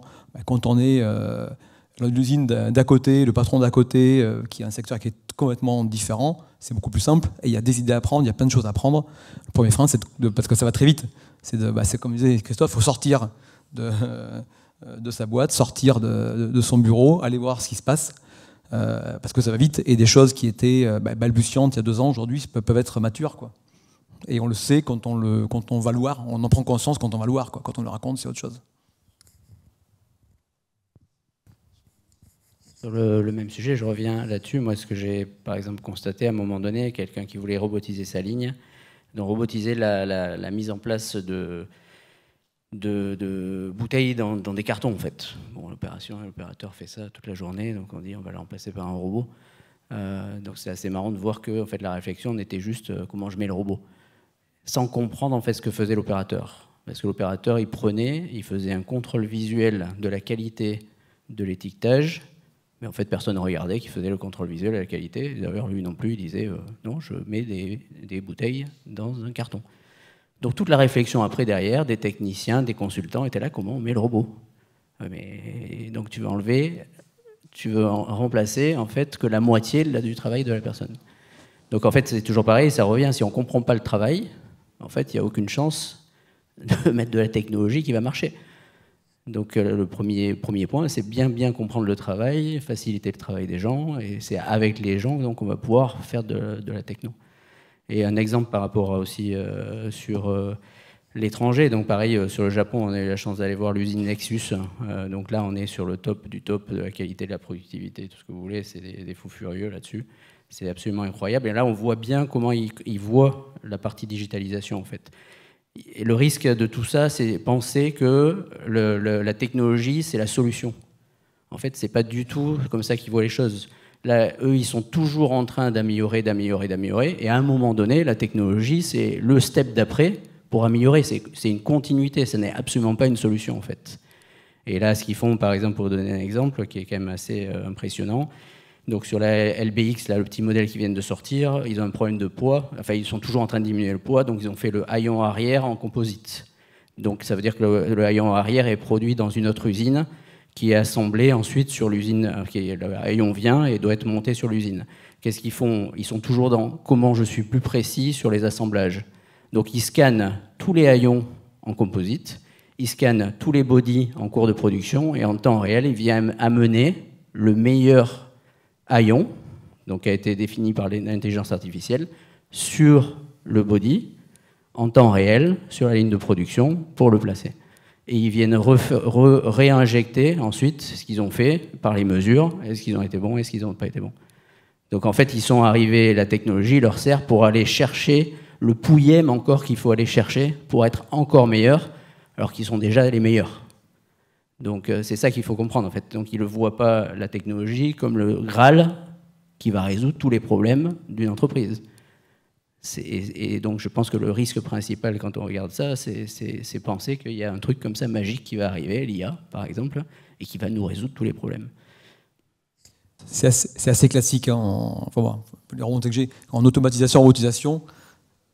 Alors, malheureusement par l'échec, on se rend compte finalement, c'est en essayant de l'automatiser qu'on se rend compte de ce qui était fait réellement.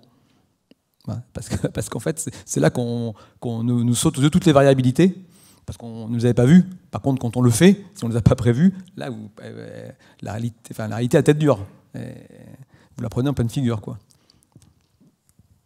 Vous vivez ces enjeux, peut-être aussi chez Sokoa, par exemple?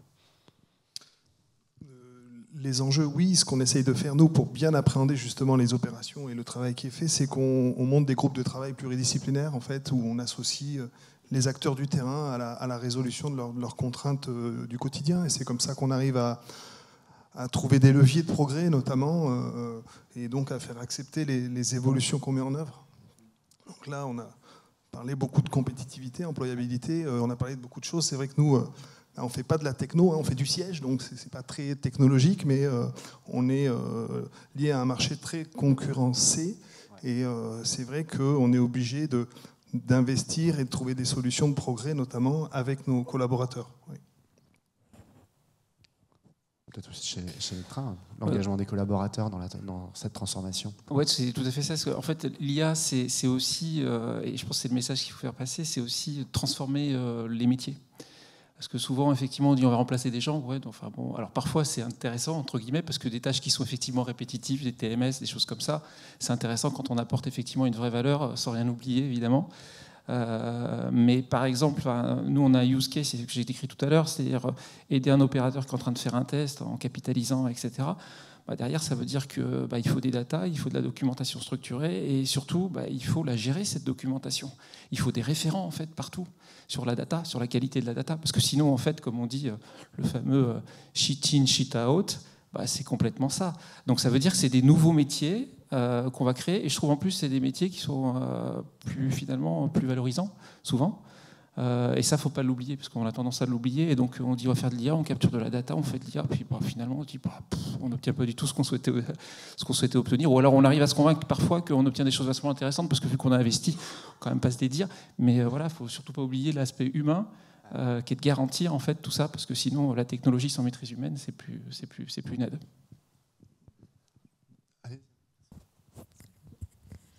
Nous, ce qu'on voit, c'est que les clients qui utilisent l'IoT, nos clients depuis 5 ans, ils sont en fait hyper fiers de partager comment ils utilisent l'IoT et souvent, quand on leur propose de faire des vidéos parce qu'ils sont bien avancés, qu'on a envie de partager leur histoire, ils sont vraiment friands de faire des vidéos parce que ça les valorise en fait.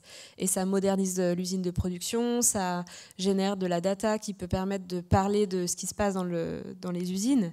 Donc, je parlais tout à l'heure des émissions de CO2. On est capable de dire combien sur les purgeurs de vapeur, combien de CO2 on a protégé, enfin on n'a pas généré parce qu'on a été rapide à réparer une défaillance et qu'il n'y a pas eu de fuite. Et ça, ils sont hyper fiers parce qu'ils peuvent le partager aux dirigeants, dire maintenant, on est capable d'avoir un impact sur nos productions, donc l'usine est plus verte, donc sur l'environnement régional ou local, par exemple en Suède, où c'est très vert, où il y a des forêts, de la nature, c'est hyper important pour eux de dire que maintenant, ils sont plus sur une usine réactive qui gère des défaillances trop tard, en fait.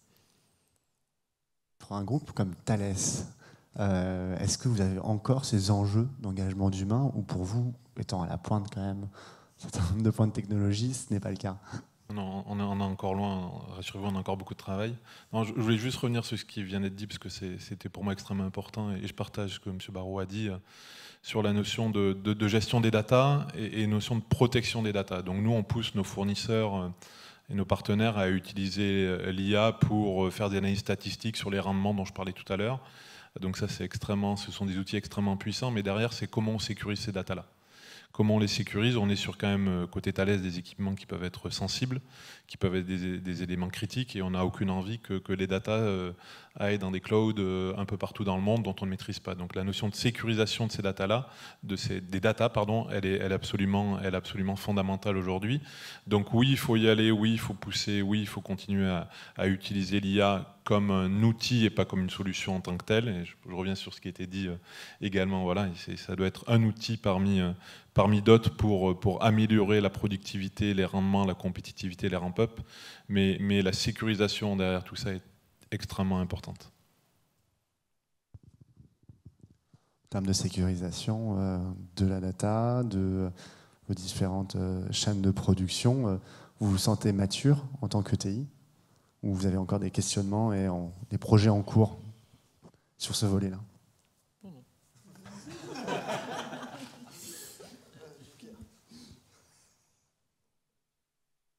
Chez Socoa, est-ce que c'est un projet en tant que tel, ou pour vous, il n'y a pas de sujet? Tu es sûr que... je pense qu'on est encore un peu loin là. On est loin d'être mature sur ces sujets-là, en ce qui nous concerne. C'est un cadeau, là, ta question. Avec grand plaisir. Ça fait partie des freins. Quand on parlait des freins, nous, c'est un des sujets où on perd le plus de temps dans la discussion. Et finalement, la solution qu'on a trouvée pour que ça fonctionne avec nos solutions, c'est qu'on a notre propre cloud Henkel qui est accessible par les clients. Donc, en fait, ils ont leur donné leur accès auquel nous, on n'accède pas. Mais ça passe par un cloud qui est protégé, enfin qui est en Europe. Et c'est un vrai sujet. Qui a la data, la propriété? Il y a des solutions, ça se discute, mais c'est un frein aussi sur ce type d'innovation. En tout cas, en particulier pour les grandes entreprises comme Total, Shell, Thales. Je pense que sur les ETI, c'est une autre problématique. Mais c'est pour ça que nous, on aime bien travailler avec les ETI, parce qu'il y a moins de freins à commencer un partenariat, à faire des petits pilotes, que sur des entreprises plus grandes où ça peut prendre 2 ou 3 ans, ce type de discussion. Je confirme, donc tous nos clients gros groupes pharmaceutiques, nous, essayer de connecter aux machines. Non, les machines ne sont pas connectées. Hein. Ça, je vous le garantis, ça c'est pas encore. Donc ça viendra peut-être un jour avec toutes les solutions technologiques là, qui sortent. Mais aujourd'hui, je pense qu'il n'y a pas cette maturité de ces gros clients qui peuvent dire, parce que bon, ils sont quand même fait pirater des usines. Puis là, c'est quelques mois d'arrêt sur une usine de production de médicaments. Il vaut mieux pas être le patient, quoi. C'est une exigence maintenant pour vous, Thales, vis-à-vis de vos fournisseurs? C'est une exigence. En tout cas, il faut qu'on soit vigilant par rapport à ça. La notion de cybersécurité aujourd'hui, si je donne juste un chiffre, et c'est pas pour faire peur, mais aujourd'hui, une société qui est attaquée en termes de cybersécurité, 60% ne s'en remettent pas. D'accord ? Donc le sujet, il n'est pas que pour Thales, il est juste pour la pérennité de la filière au sens large. C'est de se dire comment collectivement on arrive à travailler, et on n'est pas là juste pour dire il faut que ou il n'y a qu'à Faucon. On est là aussi, en tout cas, on essaye, Thales et les autres donneurs d'ordre de la filière aéronautique et défense sont dans la même orientation, sont d'essayer d'accompagner autant que faire se peut ces solutions-là, notamment en termes de cyber et de protection des datas. Voilà. Et encore une fois, beaucoup d'humilité par rapport à ça. Vous avez raison, on se fait probablement hacker beaucoup plus, en tout cas des tentatives de hackage beaucoup plus importantes que ce qu'il peut y avoir dans les PME et les ETI, mais on essaie également de se protéger et il y a également des failles. Donc il faut nous aussi qu'on continue à s'améliorer. Et puis dans le cadre, je parlais tout à l'heure des PME, dans le cadre de supply chain, les PME, c'est peut-être les rangs 3 ou les rangs 4 chez vous, mais c'est les points faibles. Hein. Quand on regarde les systèmes informatiques chez les PME, des fois c'est à pleurer. Donc effectivement, c'est eux qui se font attaquer aujourd'hui énormément parce qu'ils sont plus faibles, ils n'ont pas les moyens. Donc il y a un vrai sujet. Donc là, on parle de technologie pour améliorer la prod, tout ça. Il faut penser à ces systèmes. Hein. Si on met 50 robots pour être plus compétitif et qu'on a le virus demain, on peut plier la boîte. Hein. Vous avez une directive européenne, NIS 2, qui est en cours là, de débat à l'Assemblée nationale, mais qui pourrait être mise en application dès cette fin d'année. Donc effectivement, c'est un gros sujet en tout cas que porte le club. Moi, j'ai quand même mon fournisseur d'informatique PME, grosse PME, qui se fait hacker. Lui, c'est un fournisseur d'informatique. Hein. Donc en fait, il faut comprendre quand même le monde dans lequel on est. C'est-à-dire que même une grosse PME spécialiste des données aujourd'hui en France, elle n'est pas capable de tenir parce qu'elle n'est pas capable de faire les investissements qui sont nécessaires pour tenir... Voilà, donc enfin, on a la même avec Eric. Hein. Moi, j'en suis parti. Je ne donnerai pas le nom. Tu es parti. Je suis parti de cette société puisqu'ils ne sont pas capables de gérer leurs données. Donc, c'est-à-dire c'est un vrai problème. Je rigole comme ça, mais je n'ai pas rigolé sur le moment. C'est quand même, il faut comprendre le problème industriel qu'on a là, en fait, aussi. Eric, on est en train de revivre notre défi cybersécurité l'année dernière, où tu avais témoigné. Mais... Exactement. Alors moi, je ne suis pas encore complètement parti, mais je ne partirai pas complètement. Parce que ce qu'on a appris depuis, alors on a appris sur le tas effectivement ce que ça faisait d'être une victime collatérale, parce qu'en fait depuis, grâce au club et à l'université, on a fait une formation avec la stratégie cybersécurité avec Campus Cyber. Le Campus Cyber et voilà. OnePoint. Donc il a permis d'éclairer. Alors quand on l'a vécu, c'est beaucoup plus,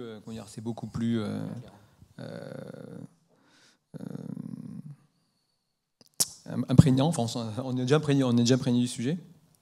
Alors, personne n'est à l'abri, ne serait-ce que parce qu'on a vécu, c'est-à-dire qu'on est une victime collatérale. Donc voilà, par ricochet, de toute façon, si on n'a pas été, on le sera, et si on pense ne pas être surveillé ou victime de cybersécurité, c'est juste qu'on ne s'en est pas rendu compte. Bon. Et du coup, ce qui paraît pas, alors, juste un témoignage par rapport à ça, parce que là, je suis en train de marteler ça dans l'entreprise. Alors oui, il y a des bonnes pratiques, il y a des choses à faire. Bon, je pense que moi, globalement, je ne suis vraiment pas un spécialiste du sujet, mais je vois une forme de maturité, parce qu'en fait, tout le monde est concerné. On a tous reçu, tous les salariés ont reçu, à titre perso, des emails à neuneux qui sont passés pour leur banque, avec lesquels ils se sont fait avoir, des faux SMS qui leur disaient que c'était leurs enfants qui leur demandaient de leur envoyer un virement. Enfin, voilà, tout le monde l'a vu. Donc, il y a 3 ans, l'arnaque au président, on le découvrait. Aujourd'hui, tout le monde sait qu'il peut se faire arnaquer. Voilà. Il y a une forme de maturité, je dirais, générale par rapport à ça. Technologique aussi. On voit, nous, effectivement, les freins pour se connecter dans les usines. Bon, il y a 3 ans, la direction industrielle dit oui, il faut le faire vite. Et puis la DSI dit ok, mais sans être connecté. Il faut monter les données, mais sans être connecté. Bon, ça va être compliqué. Donc c'était non. Aujourd'hui, il y a des formes de standards qui se mettent en place. Et d'un point de vue cyber, alors oui, il y a des bonnes pratiques minimales qu'il faut faire. Voilà, donc il faut se faire auditer, il faut se faire aider. Bon, maintenant, il y a des choses qui existent. Et surtout, et c'est le plus compliqué, mais c'est le plus important, c'est le plan B, le plan de continuité. C'est-à-dire qu'est-ce qui fait que je ne meurs pas ou que je peux continuer à faire du chiffre d'affaires quand je serai attaqué, parce que sinon je le serai. Voilà, donc qu'est-ce qui fait que je ne suis pas arrêté? Et nous, par expérience, on a vu qu'il y avait 2-3 trucs qui ne coûtent rien, qui permettaient, on les a fait avec des bouts de ficelle parce qu'on n'avait pas prévu, mais qui permettent de faire en sorte qu'on survive, quoi. Et voilà. Et ça, c'est juste l'organisation, c'est juste l'avoir pensé, avoir pensé le problème et essayer de projeter, quoi. Vous, chez Electra, effectivement, les questions cyber sur vos lignes de prod ou même les robots que vous produisez, vous l'avez complètement intégré? Cette notion de cybersécurité, vous voulez dire? Oui. Ouais. Du risque cyber. Déjà, nous, c'est vrai que ça fait quand même pas mal de temps qu'on vend des machines connectées. Donc, je dirais qu'on a peut-être finalement gagné la confiance de nos clients au fur et à mesure, bien en amont des problèmes de cybersécurité, ce qui fait qu'aujourd'hui, même l'automobile, toutes nos machines sont connectées. Donc bon, on a développé aussi des solutions pour faire en sorte aussi évidemment de répondre aux réquisitions de nos clients. Et après, je vous dirais que en interne, oui, on bénéficie de l'expérience en fait, qu'on livre vis-à-vis de nos clients. Maintenant, après, le risque cybersécurité, et je rejoins ce qu'on a dit, de toute façon, dans la matrice de gestion des risques de l'entreprise, il est toujours positionné aujourd'hui numéro 1. L'impact, c'est high, et puis l'occurrence, la probabilité d'occurrence, c'est high. Et en fait, on fait que travailler effectivement pour se dire, est-ce que je fais des pen tests, est-ce que je fais ci, est-ce que je fais ça, est-ce que j'ai toutes les bonnes pratiques entre guillemets du marché, parce que on échange, on apprend, etc. Mais de toute façon, ça ne veut pas dire que demain on ne sera pas effectivement impacté. Souvent d'ailleurs par effectivement un fournisseur. Parce que ça va remonter dans la chaîne. Mais je rejoins par contre le fait que effectivement, je trouve que maintenant, de plus en plus, les personnes, à titre individuel, puisque 70% du risque, c'était quand même l'individu, sont quand même maintenant effectivement beaucoup plus au fait, et ça nous protège un peu plus. Et à la rigueur, c'est plutôt rassurant que ça vienne de l'humain. Ça s'autorégule. Le club, en tout cas, accueille... au sein même du club, un certain nombre d'entreprises spécialisées en cyber, de très belles ETI, comme le groupe Keops, Tetris, Cerma, avec qui on travaille évidemment sur les questions de cyber avec nos ETI. Je vais vous poser une dernière question, Nicolas, mais sachez qu'on vous donnera la parole si vous avez des questions pour nos intervenants. Sur votre dernière ligne robotique, qui a encore une fois l'objectif d'aider vos salariés. Je vais vous mettre la petite vidéo que vous nous avez transmise. C'est votre dernier projet robotique. Absolument. Je laisse défiler, on en parle après. Il y a une belle musique.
Merci. Je refais pas la présentation Sokoa. Non, je pense que là, on est bon. Donc, c'est un projet soutenu par France Relance. Absolument. Et à hauteur de 40%, donc c'est pas neutre du tout. Et ça a facilité la décision quand même au regard de l'investissement que ça représente.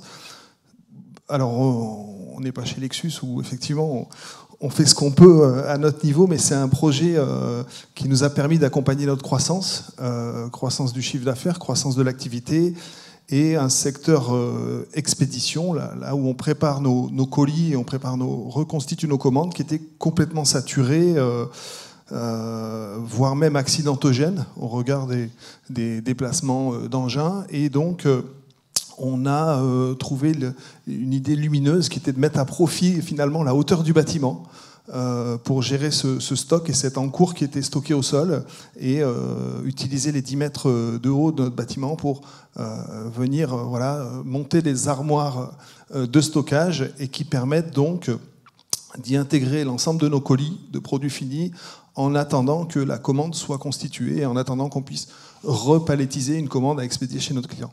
Donc c'est un projet dont on est assez fier effectivement, qui a une petite année d'existence. Vous l'avez vu, c'était une équipe expédition qui était amenée à manutentionner, porter plus de 20 tonnes de colis tous les jours. Donc c'est une contrainte qu'on a levée. Et puis un algorithme, alors c'est pas de l'IA, mais c'est un algorithme qui effectivement, avec les critères qu'on lui a donnés, dans la manière dont on travaillait, dont les gens travaillaient au niveau palettisation, on lui a donné des critères sur le poids, la fragilité d'un colis, le type de palette, le transporteur qui sera choisi, et c'est cet algorithme qui constitue de lui-même la palettisation hétérogène. Et aujourd'hui, vous êtes content de cet investissement pour vous voyez C'est 150 000 colis qui sont passés dans cet équipement sur cette année. Donc on est monté effectivement en sifflet, on a un démarrage assez lent, mais pour permettre de bien appréhender le fonctionnement de l'équipement. Mais c'est 150 000 colis, c'est 30 000 palettes qui ont été réalisées, et c'est surtout, on l'a touché un peu du doigt aussi, c'est l'impact écologique, c'est-à-dire c'est notre empreinte carbone, puisqu'on estime qu'on a fait baisser de 15 à 20% l'empreinte carbone du transport de nos marchandises, de produits finis. On était dans une démarche manuelle de palettisation, et aujourd'hui l'optimisation de cette palettisation qui est proposée par l'algorithme nous permet ce type d'évolution. Merci. Merci à vous. Merci beaucoup. Merci à vous 6. Peut-être qu'il y aurait quelques questions dans la salle. J'ai une question par rapport à ce projet. Comment vous est venue l'idée de faire ça, et avec qui vous avez réfléchi à cette problématique-là? Alors en fait, nous, ça fait, je l'ai dit un petit peu tout à l'heure, ça fait une petite dizaine d'années qu'on lève un peu toutes nos contraintes physiques. On a fait une cartographie en fait de toutes nos opérations de travail manuel. Et en 2018, on a fait un projet de robot de soudure de résille pour lever la partie agrafage qui était des contraintes. Là, on a parlé tout à l'heure du surjet. Il restait un gros pavé, c'était ces métiers de manutentionnaire qui, effectivement, sont pas très gratifiants pour nos opérateurs. Aujourd'hui, c'est plus des préparateurs de commandes, donc on les a fait monter en compétences aussi. Donc, il restait ce pavé-là, projet qu'on avait identifié depuis 2019, en lien à la croissance de notre chiffre d'affaires, la saturation de ce secteur, mais projet complexe, quoi, s'il en est, parce que vous traitez 2000 sièges, donc 1300 colis par jour. En fait, on est tombé sur un partenaire qui a fait cet équipement-là et qu'il avait déjà développé clé en main.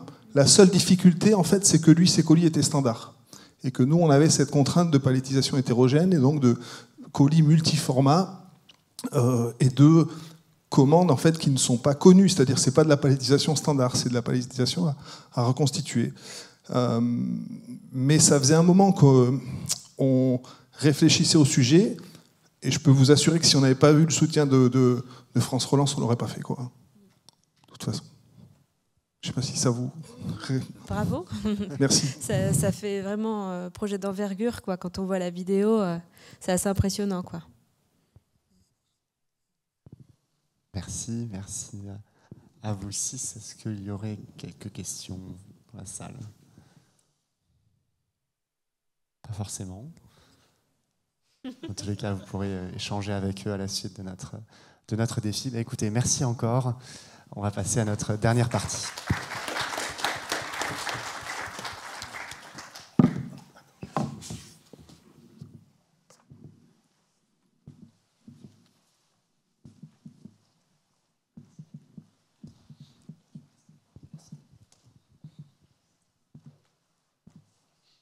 Donc, comme je vous le disais tout à l'heure, effectivement, l'Université des ETI est un programme clé, si vous voulez, porté par notre association, le Club des ETI de Nouvelle-Aquitaine. Un programme qui a été lancé il y a maintenant 1 an, il y a 18 mois, pour être précis. Un projet IFPI France 2030, qui est une des solutions portées par le club auprès de ses adhérents et de ses non-adhérents, qui va être ouvert aux autres entreprises. Et donc, nous avons Sophia Joadi, qui est directrice du programme, et Christophe Lullier, un des partenaires, un des membres du consortium de cette université, qui est l'AFPI UEMM. Alors, où en sommes-nous, Sophia, après 18 mois de lancement? Merci Grégoire. Déjà, je suis ravie d'être parmi vous et sur Vive Industrie sur le thème de l'industriel. Donc, l'Université des ETI, en fait, c'est une solution qui dépend du club. et qui est soutenu par un consortium d'entreprises. En fait, on vise finalement à créer un écosystème apprenant.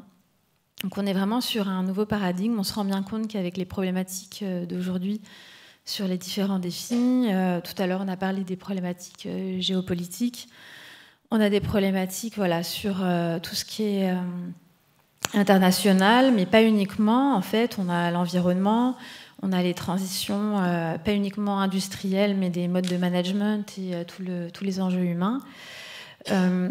Et nous, on pense que pour pouvoir accompagner les entreprises, le développement des compétences est clé. On ne peut pas former comme on formait avant. On sait très bien que la formation, comme on l'a connue, nous, en fait, ne répond plus aux enjeux. Et en fait, on veut être aussi pragmatique. Ce que j'ai beaucoup apprécié dans le débat du défi, c'est d'avoir parlé finalement de renforcement de filières, d'intelligence collective, de se mettre autour de la table et de prendre des sujets de façon pragmatique et d'y répondre ensemble.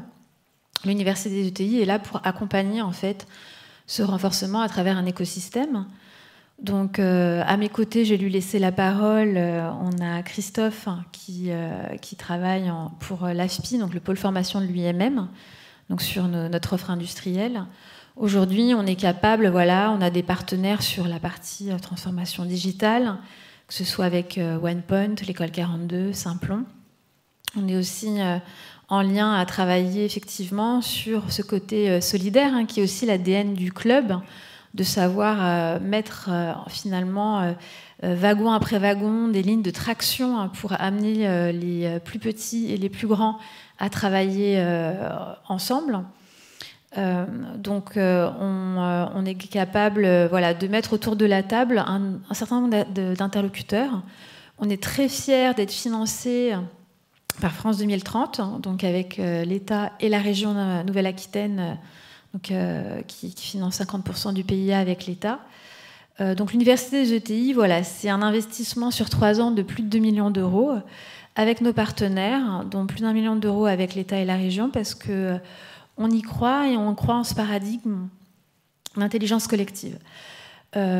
Aujourd'hui, nous, comme je vous l'ai dit, on est capable, grâce à ce partenariat, de venir dans les entreprises, accompagner sur l'optimisation des plans de formation. Il faut savoir qu'une ETI, aujourd'hui, elle a plus de 80%, voire 90% de son plan de formation sur des formations réglementaires, type habilitation électrique, CACES.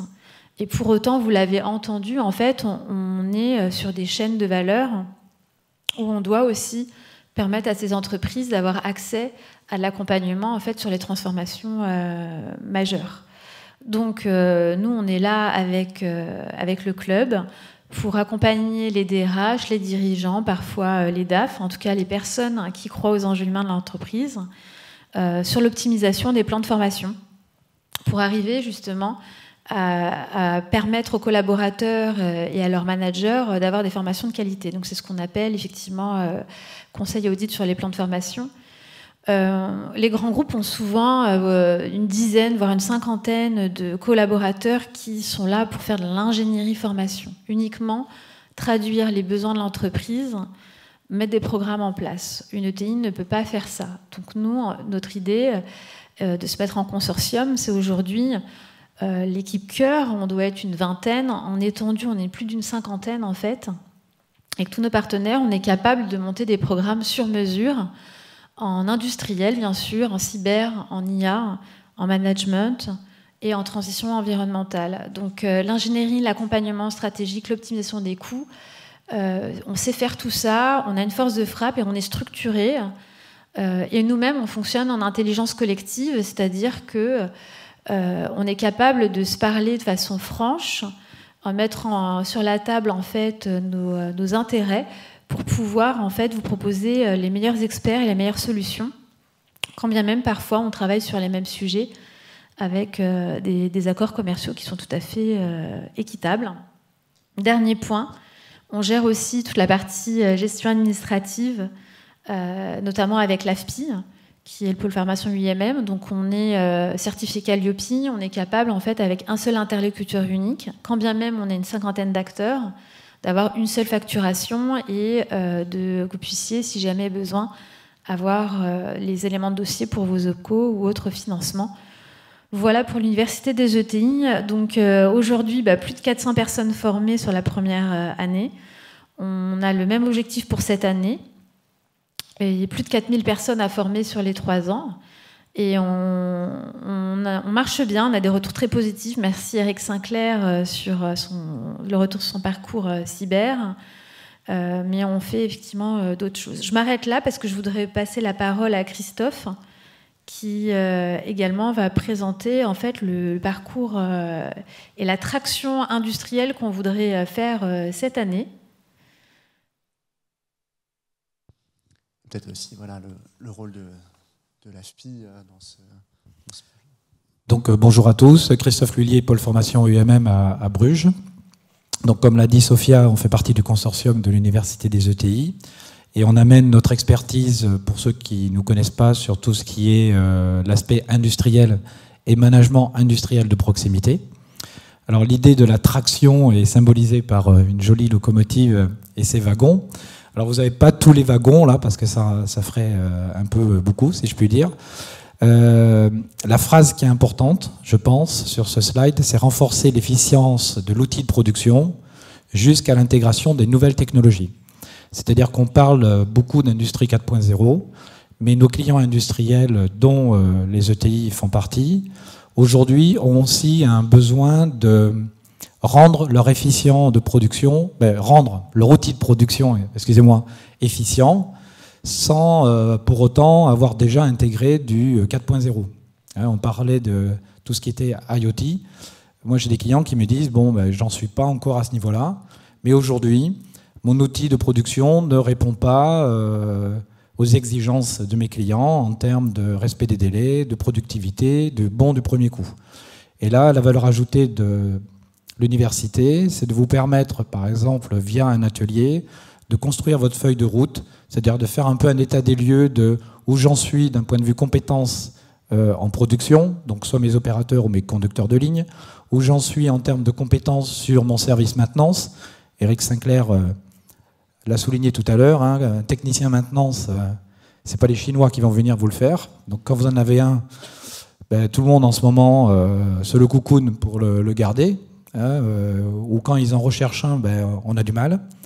Donc il y a l'aspect production, il y a l'aspect maintenance, et il y a aussi l'aspect méthode industrialisation, parce que dans bien des cas, on a des entreprises qui ont peut-être laissé un peu tomber ces compétences-là des services méthode indus pour avoir des process clairement définis.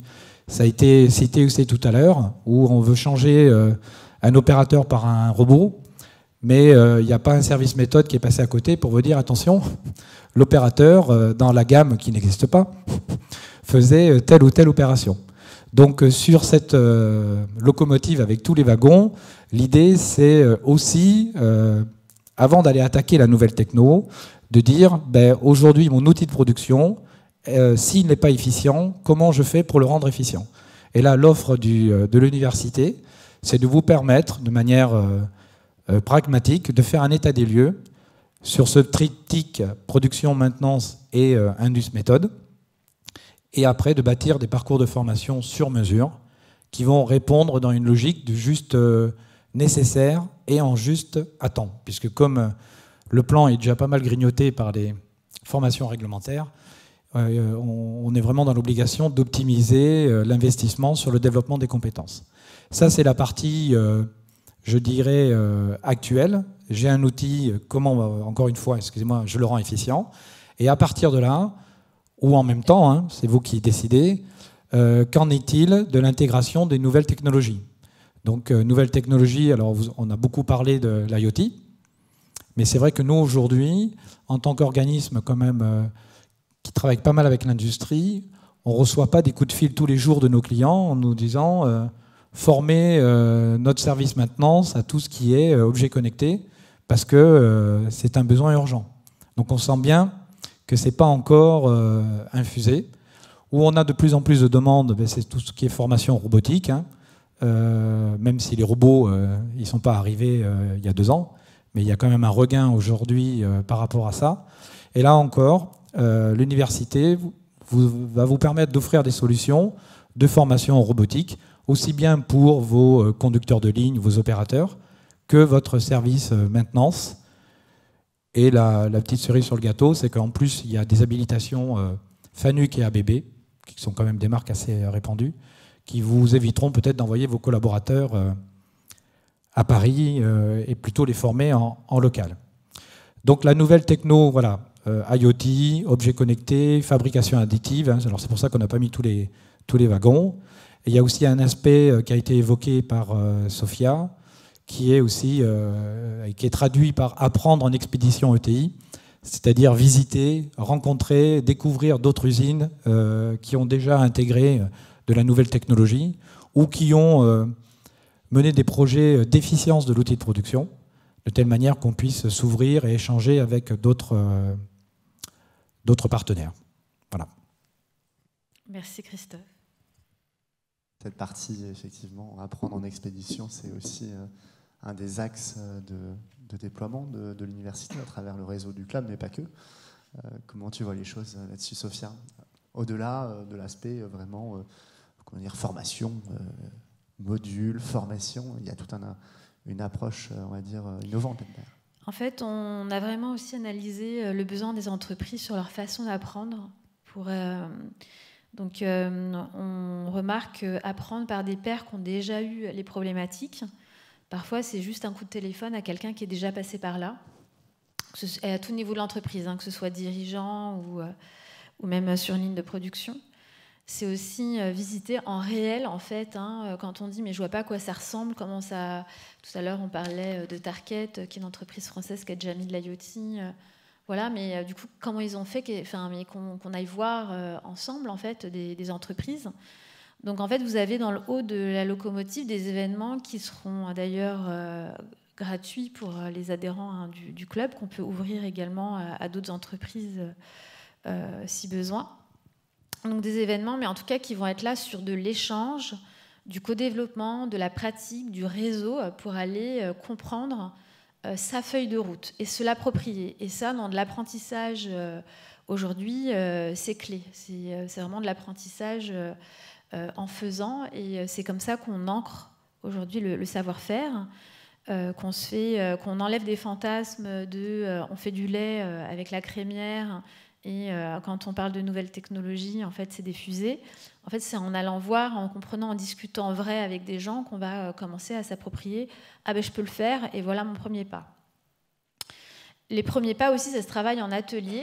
Et c'est là aussi où on a France 2030 qui nous aide à avoir de la subvention, où on peut définir et adapter en fait en atelier, mais c'est quoi mes premiers petits pas, en amenant en fait les ETI et les entreprises peuvent venir avec leurs cas pratiques. On a fait une sensibilisation IA en janvier, on a fait une session de co-développement et des cas pratiques, et derrière on a vu que des fois il n'y avait pas besoin d'IA, mais en fait ça a ouvert d'autres choses. Il y a eu des échanges de contacts sur des métiers spécifiques en supply. Enfin, les personnes sont reparties avec des feuilles de route très pragmatiques. Et ça, pareil, c'est du savoir-faire. On est en entreprise, on n'est pas sur de la théorie, mais on peut faire de l'appliquer. Donc, c'est des ateliers, c'est des événements. L'expédition apprenante, je pense que ça va être clé, et ça va être aussi un moment de renforcement de filière où, justement, on va pouvoir vraiment aller discuter aussi et aligner les enjeux entre des grands groupes, des ETI, des PME, d'autres acteurs aussi qui font partie des chaînes de valeur. Ça peut être aussi des chercheurs. Hein, sur le stand, on a le CNRS qui est venu avec l'INRIA, donc on peut très bien aussi mettre ça, mais toujours en applicatif et en collaboratif pour pouvoir apprendre ensemble. Impact ETI en septembre, Grégoire, qui est un événement club. Tout à fait. Et là, en fait, on est sur des événements inspirants qui vont, en fait, pareil, on va pouvoir naviguer là avec plus de 200 personnes à travers des témoignages inspirants. Ça peut être des visions d'intellectuels comme des experts technologiques, et puis des rencontres, encore une fois, d'entreprises mélangées, en fait, pourquoi pas des startups à d'autres choses. Donc, cette façon d'apprendre, elle est assez innovante.